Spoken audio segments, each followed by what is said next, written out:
Hello नमस्कार सगळ्यांना, good morning आणि त्या ब्लॉगमध्ये तुमचं सगळ्यांचं खूप सारं स्वागत आहे। आणि बघा मी घेतलेला गॅस वगैरे घासायला आणि खूप घाण झालेला ते गॅस। माने थोडे दिवस जरी लक्ष नाही दिलं तरी एवढी घाण होती। आणि पोरग जरा चहा वगैरे गरम करायला गेलं की पूर्ण माझ्याकडून बी लई वेळात दूध वगैरे वरती जातं आणि पूर्ण काळं होतं। आणि मी बघा इथं बटणं वगैरे काढून घेतलेले, घासून घेतले स्वच्छ, एकदम घाण झालेले, खूप खराब झालेले बटणं बी, एवढी घाण झालती गॅस। आणि आज जेवण वगैरे लवकर बनवलेलं मी आणि म्हणलं घासून घ्यावा पूर्ण सगळं स्वच्छ चकाचक। तर पोरग लय मध्ये करत होता आणि आमची गुंजन मॅडम बी होत्या बाजूला, ते बी मध्ये करत होत्या। आणि माझ्या पोराला मी व्हिडिओ शूट करायला सांगितलेला, त्याला बोललेलं मी स्टँडमध्ये अडकवतो, तो हातातच धरून उभा राहिला त्याला, तर कारण त्याला गेम खेळायची गडबड होती। तो म्हणला नंतर कर, काय उपयोगी असं व्हिडिओ वगैरे काढून। त्याला म्हणलं मी तू स्टँडमध्ये अडकव, नाही मम्मी मी असंच पकडतो। नाही बघा बटणं स्वच्छ मी घासून घेतलेले आणि ते पार माझ्या तोंडावरती कॅमेरा आणत होता, मी त्याला ओरडत होते, तो ऐकतच नव्हता, खूप परेशान करत होता। आणि सगळी खिडकी वगैरे घासून घेतली, काचा तर घासायच्याच होत्या, पण म्हणलं आता नंतर भूक लागलेली जराची, त्याच्यामुळे मग सगळं घासून वगैरे घेतलं, स्वच्छ केलं। आणि कोण म्हणतं गॅसवरती पाणी वतायचं नसतं, कारण बर्नर लवकर खराब होतात बर्नर, तर मी त्याच्यावरती दरवेळेस पाणी टाकूनच घासून घेत असते, वरनं घासणे सगळे स्वच्छ करत असते।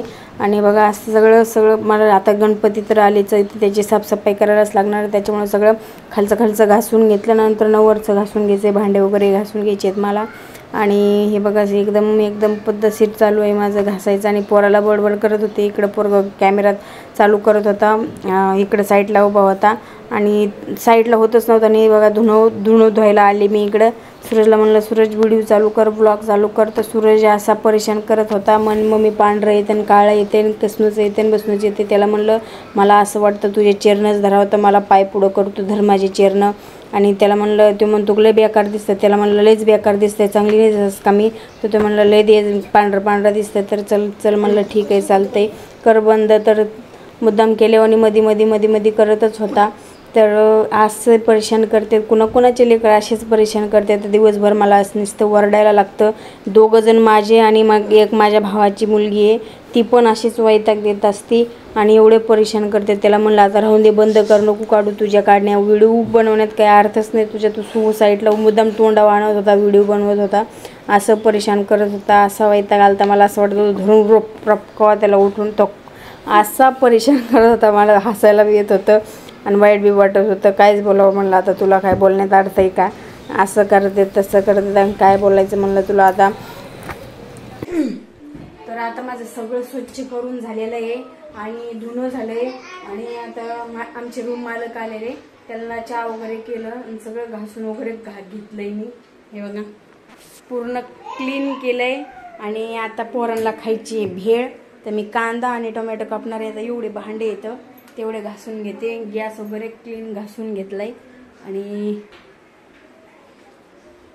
त्याला तर आता मी घेते कांदा आणि टोमॅटो कापून। आणि कोणाला भेळ आवडती नक्कीच कमेंट करून सांगा, कारण मला लय आवडती भेळ। आणि आमच्या गावाला ना मटकीची भेळ खूप आवडायची, मला लय आवडायची। ती फॅन बंद कर, तर मी भेळ बनवली।